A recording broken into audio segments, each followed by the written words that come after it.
সকল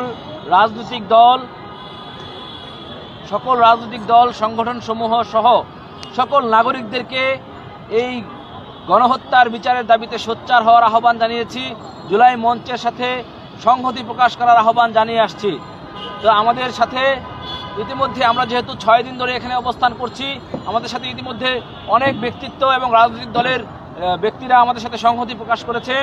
আজকে আমাদের সাথে সংহতি প্রকাশ করার জন্য মঞ্চে উপস্থিত হয়েছেন বাংলাদেশ ছাত্র অধিকার পরিষদের সভাপতি বিনিয়ামিন মোল্লা।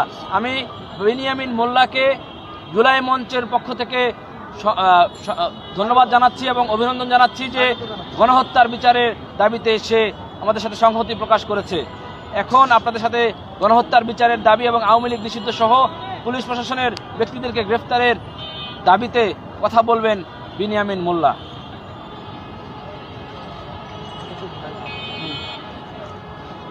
অন্তর্বর্তীকালীন সরকারের প্রধানতম যে দায়িত্ব ছিল, ক্ষমতায় বসেই প্রথমে এই আওয়ামী লীগ, যুবলীগ, ছাত্রলীগ এবং তাদের যারা অ্যালায়েন্স ছিল তাদের রাজনৈতিক কর্মকাণ্ডকে নিষিদ্ধ করা এবং তাদেরকে সমূলে উৎপাদন করা। আজকে 6 মাস পার হয়ে গেছে, 7 মাস হবে, এখনও আমরা তাদের রাজনৈতিক কার্যক্রমকে নিষিদ্ধ করা সেই ধরনের কোনো কিছু দেখছি না। বরং আমরা দেখলাম যে বিভিন্ন জায়গায় তারা লিফলেট বিতরণ করতেছে, কর্মসূচি ঘোষণা করতেছে। দেশের বাইরে বিভিন্ন জায়গায় তারা নতুন করে দলকে গোছানোর জন্য কাজ করতেছে। সবচেয়ে বড় যে কথা, যে হ্যাঁ, আমরা একটা রিকনসিলিয়েশন অথবা যেটাকে বলা হয় যে তাদের পুনর্বাসন, সেটার একটা চিন্তা আমাদের সবারই মাথায় ছিল। যখন দেখলাম যে কুত্তার লেজ সোজা হয় না, আওয়ামী লীগ সেই রকম একটা দল এবং সেই দলের এরকম কিছু নেতাকর্মী আছে যারা কুত্তার লেজ সোজা হয় না এরকম। শেখ হাসিনার লেজও এরকম সোজা হচ্ছে না, কুত্তার মতো। এতগুলো মানুষকে হত্যা করলো, খুন করলো এই মহিলা, তার কোনো আত্মোপলব্ধি নাই, তার কোনো আত্মসমালোচনা নাই। বরং সে যেটা করতেছে, বলতেছে যেই তরুণরা, যেই বিপ্লবীরা রক্ত দিয়ে, জীবন দিয়ে অন্যায়ের প্রতিবাদ করলো, তাদেরকে বলতেছে কিশোর গ্যাং, তাদেরকে বলতেছে সন্ত্রাসী, রাষ্ট্রদ্রোহী, আর বলতেছে অবৈধভাবে ক্ষমতা দখল করেছে এবং আবারও এই বাংলাদেশে অস্থিতিশীল করার জন্য সে বিভিন্নভাবে বিভিন্ন ধরনের উদ্যোগ নিচ্ছে, কর্মসূচি ঘোষণা করছে, হরতাল ঘোষণা করছে, অবরোধ ঘোষণা করতেছে। সুতরাং সেখান থেকে বোঝাই যাচ্ছে যে আওয়ামী লীগের কোনো আত্মোপলব্ধি নেই। যারা অভ্যুত্থানকারী তাদেরকে সন্ত্রাসী, রাষ্ট্রদ্রোহী হিসেবে আখ্যায়িত করছে। এখন এটি স্পষ্ট, সরকার রাষ্ট্রীয়ভাবে ছাত্রলীগের মতো আওয়ামী লীগ, তার অঙ্গ সংগঠন, তার দোসর জাতীয় পার্টি, এই সমস্ত দলের কার্যক্রমকে নিষিদ্ধ করবে। এটা করতে হবে। আগামী নির্বাচনে তারা কোনোভাবেই অংশগ্রহণ করতে পারবে না।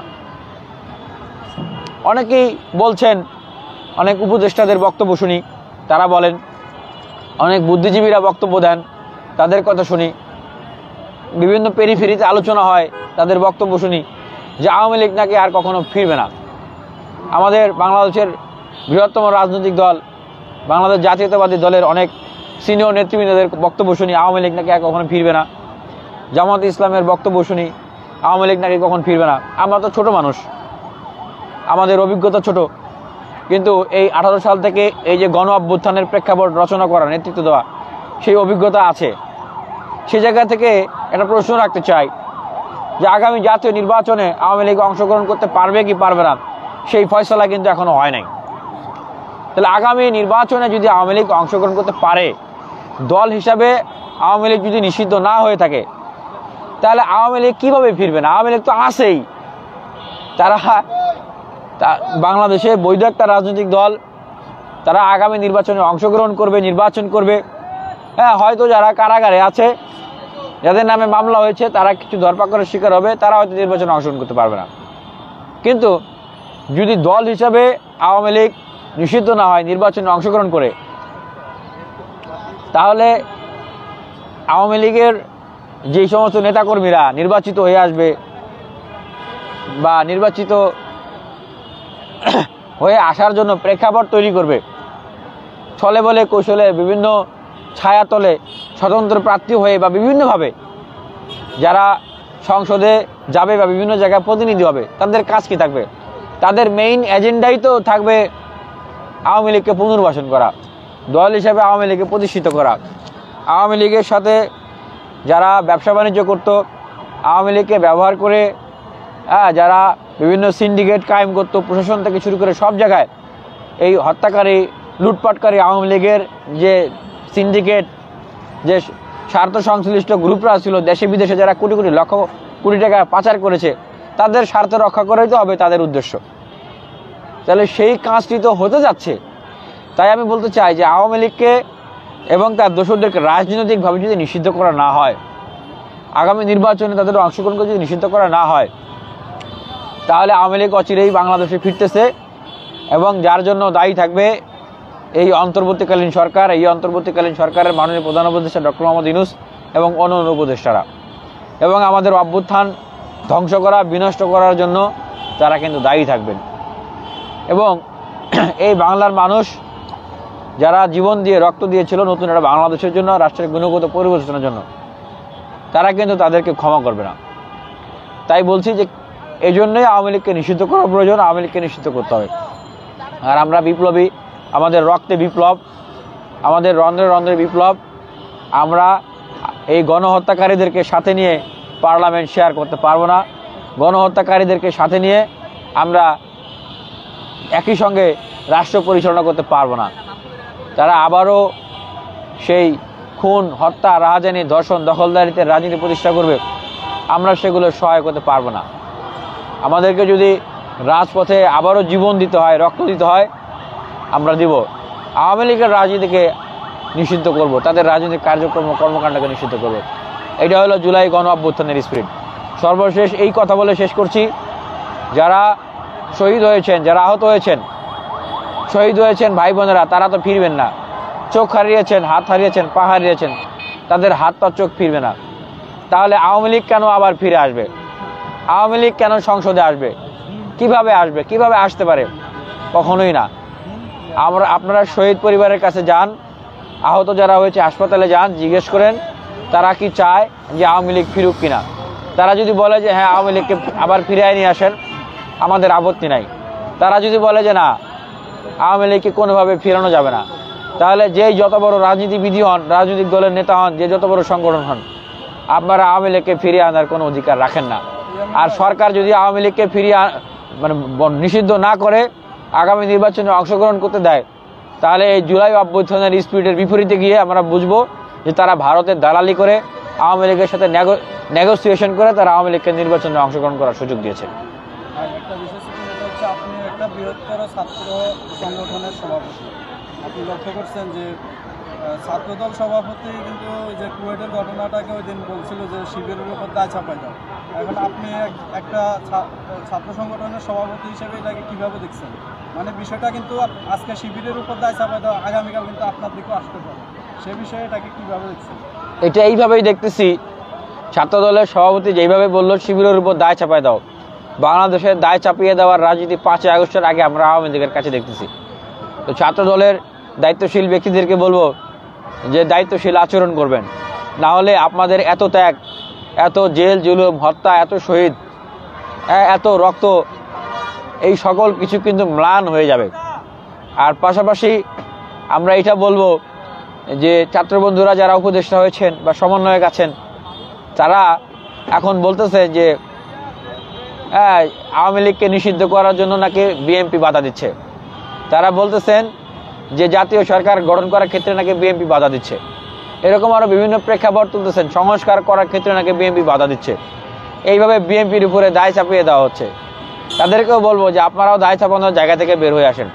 যখন রাষ্ট্র চালাইতে গেছেন আপনাদেরকে নানামুখী চ্যালেঞ্জের সম্মুখীন হইতেই হবে, কিন্তু জনগণ যেটা চায়, মানুষ যেটা চায়, সেটা যদি আপনারা করতে ব্যর্থ হন, দায় চাপিয়ে এখানে রেহাই পাওয়ার কিছু নাই। আপনার না পারলে আপনি দায়িত্ব ছেড়ে দেন। আপনার মতো এরকম আরও অসংখ্য তরুণ যুবক আছে, আপনার যে উপদেষ্টা যে পরিষদ আছে, এনাদের তো বেশিরভাগই হচ্ছে রাজনৈতিক অভিজ্ঞতা নাই, তাদের প্রশাসনিক অভিজ্ঞতাও নাই, এবং অনেকে হচ্ছে বার্ধক্যজনিত সমস্যার ভিতরে আছে। এটা তো বাস্তবতা যে আমি যতদিন জেল খেটেছি, রিমান্ডে গিয়েছি, এনাদের অনেকেই ততদিন বক্তব্য দেয়নি আওয়ামী লীগের বিরুদ্ধে। তো এগুলোকে সংশোধন করে একটা শক্তিশালী সরকার গঠন কেন করতেছেন না? হ্যাঁ, দেশে কি আর বিপ্লবী যোগ্য নেতাকর্মী নাই, লোকজন নাই, আন্দোলনে আর দেশপ্রেমিক লোকজন জন্ম হয় নাই? এভাবে শক্তিশালী একটা সরকার গঠন করেন, রাষ্ট্রের গুণগত পরিবর্তন করতে হবে। তার আগে কিসের ইলেকশন? তার আগে কোনো ইলেকশন নাই। আওয়ামী লীগকে নিষিদ্ধ করতে হবে, হ্যাঁ, আপনার হচ্ছে রাষ্ট্র ব্যবস্থাকে সংস্কার করতে হবে, এই লুটপাট করে যে টাকাগুলো বিদেশে নিয়ে গেছে এগুলোকে ফেরত নিয়ে আসতে হবে। তারপরে আপনার দেশে একটা সুন্দর নির্বাচন দিবেন। সেটাই বলতেছি আমরা বারবার, যে বিএনপি তো 31 দফার কথা বলেছিল, তো তারা তো সংস্কারের কথা বলছে না। তো তারা কেন দ্রুত নির্বাচন চাচ্ছে? তারা বলতে পারে যে আমরা একটা জাতীয় সরকার চাই, আমরা সবাই মিলে সংস্কার করে তারপরে নির্বাচনে যাব। সেই জায়গায় আমরা আঙ্গুল দিয়ে বলতে চাই যে কেউ কারো উপর দায় চাপানো যাবে না। আর আমরা যে সংস্কারের কথা শুনতেছি আমাদের ছাত্র বন্ধু সমন্বয়কদের কাছে, সংস্কারের কথা বলে আমাদের ছাত্র বন্ধুরা আবার রাজনৈতিক দল গঠন করার কাজে নিয়োজিত হয়ে গেছেন। রাজনৈতিক দলগুলো তাদের জায়গা থেকে রাজনৈতিক দল গঠন করার প্রতিযোগিতায় থাকবে, খুবই স্বাভাবিক, এটা তাদের হবে। কিন্তু আপনারা যে এখন বৈষম্য বিরোধী সার্বজনীন প্ল্যাটফর্মকে ব্যবহার করে রাজনৈতিক দল গঠন করতেছেন, নিজেরাই ক্ষমতার প্রতিযোগিতায় এখন চলে যাচ্ছেন। আপনাদের কাজ তো ছিল এতদিন আওয়ামী লীগকে নিষিদ্ধ করা, শহীদদের পুনর্বাসন, পরিবারের আহতদেরকে পুনর্বাসন করা, এগুলো কাজ আপনারা করতেছেন না। আমাদের বক্তব্য যে ক্ষমতার প্রতিযোগিতা না, এখন ক্ষমতার অসম প্রতিযোগিতা করার সময় না। মাননীয় প্রধান উপদেষ্টা ছাত্রদেরকে নিয়ে জাতীয় ছাত্র কাউন্সিল গঠন করে রাষ্ট্র পুনর্গঠনে, বিশ্ববিদ্যালয় কলেজ পুনর্গঠনে, গঠনশীল কাজে, সৃজনশীল কাজে, গণতান্ত্রিক প্রতিযোগিতায় তাদেরকে আপনারা কাজে লাগান এবং জাতীয় পর্যায়ে সবাইকে সাথে নিয়ে রাষ্ট্র পুনর্গঠনের কাজ করেন। রাষ্ট্রের জন্য অনেক কিছু করার আছে। আওয়ামী লীগকে নিষিদ্ধ করেন, অসম প্রতিযোগিতায় ঠেলে দিবেন না। আর যদি মনে করি রাষ্ট্র যদি এই কাজটা করতে ব্যর্থ হয়, আবারও বলছি, আমরা বুঝবো যে তারা আসলে এই ভারতের প্রেসক্রিপশনে আওয়ামী লীগের সাথে নেগোসিয়েশন করেই আসলে আগামী নির্বাচনে আওয়ামী লীগকে অংশগ্রহণ করানোর জন্যই, শেখ হাসিনাকে আবার বাংলাদেশে ফেরত আনার জন্যই আসলে আওয়ামী লীগকে নিষিদ্ধ করতেছেন। আমরা এটাই বুঝবো। আরেকটা প্রশ্ন ছিল, মধুর ক্যান্টিনের শিবিরে উপস্থিতি মুক্তিযোদ্ধাকে কলঙ্কিত করে ছাত্রদল বলছে, আপনি এটা কিভাবে দেখছেন? দেখেন, ছাত্রদল কবে তৈরি হয়েছে? মুক্তিযুদ্ধের আগে, মুক্তিযুদ্ধের অনেক পরে ছাত্রদলে তৈরি হয়েছে। অবশ্যই ছাত্রদলের যে দীর্ঘ লড়াই সংগ্রামের পথ, আমি সেটাকে সম্মান এবং শ্রদ্ধার সাথে আমি সেটাকে স্বীকার করি। ছাত্রদলের অনেক বন্ধুদের সাথে আমি জেল কেটেছি এবং ছাত্র শিবিরেরও অনেক বন্ধুদের সাথে আমি জেল কেটেছি। তারা আমার লড়াই সংগ্রামের সারথি। আবার ছাত্র শিবিরের জায়গা থেকেও প্রতিবাদ সমালোচনা হচ্ছে। তবে আমি একটা কথা তাদের কাছে অনুরোধ করব যে যাহা সত্য, যাহা বাস্তব তাহা বলেন, সমালোচনা করেন, কিন্তু প্রতিপক্ষকে ঘায়েল করার জন্য ট্যাগ দিয়েন না। ট্যাগ দিলে সেটা কিন্তু অন্যায্য, অনৈতিক হবে।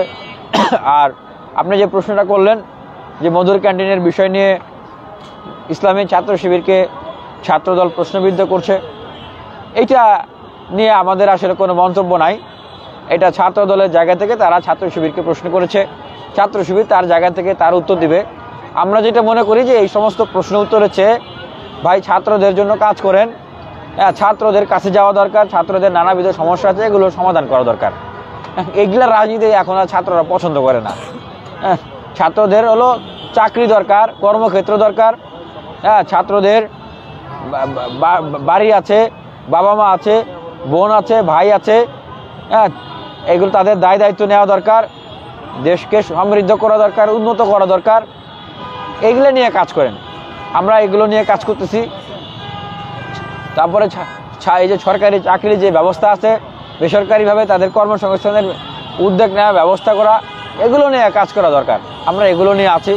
আমরা এই যে ঠেলাঠেলি, গুতাগুতি, অস্ত্র দিয়ে দখলদারিত্ব, মহড়া দেওয়া, ট্যাগিং করা, এই সমস্ত কাজকে আমরা আনপ্রোডাক্টিভ কাজ মনে করি। এই সমস্ত কাজের ভিতরে বা এই সমস্ত আলোচনার ভিতরে আলোচনা করে সময় নষ্ট না করাই উত্তম।